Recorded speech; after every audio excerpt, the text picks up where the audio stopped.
খাটে বসতে পারছি না। ঠান্ডাটা দেখো। আমার বেরোলে না তো, তোর মুখ থেকে গরম হাওয়া বেরোচ্ছে না, তোর দোয়া শেষ। গুড মর্নিং ফ্রম দাওয়াই পানি। হ্যাঁ, নেক্সট ডেতে আমাদের দাওয়াই পানিতে স্টে ছিল। এখান থেকে আজকে আমরা চেক আউট করছি। কালকে রাতে এতটাই লেটে ঢুকেছিলাম আর এতটাই ঠান্ডা ছিল, তাই সেভাবে কিছু দেখাতে পারিনি। এই হচ্ছে আমাদের হোমস্টের ব্যালকনি, আর এইটা হচ্ছে আমাদের রুম, যেটা এখন পুরো মেস হয়ে আছে। ফার্স্ট সাইট সিইং পয়েন্ট আমরা চলে এসেছি, আর এটা হচ্ছে রংলি রংলা টি স্টেট, যেটা পুরোটাই একটা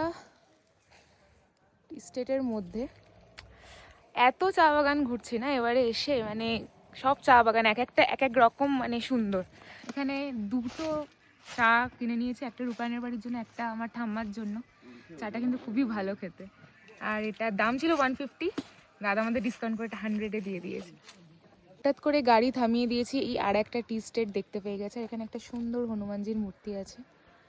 মানে এই জায়গাগুলো আমি আসিনি, আগেরটাতে তাও এসছি, এটাতে আসিনি। আমরা আসিনি না, আমরা এখানে এসছি, কিন্তু আমরা এখানে গাড়ি থামাইনি। গাড়ি থামাইনি, আর এখানে বর্ষাকালে এসেছিলাম আমরা।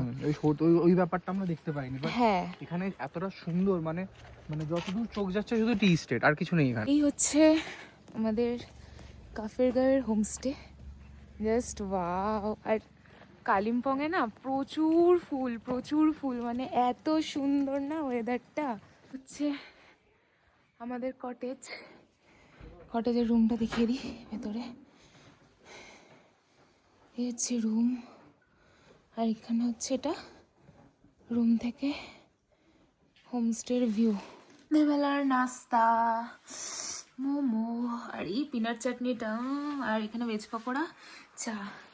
প্রচণ্ড ঠান্ডা লেগেছে, আমি টুপি ফুপি বার করে নিয়েছি, আর স্টাইল মারতে পারছি না।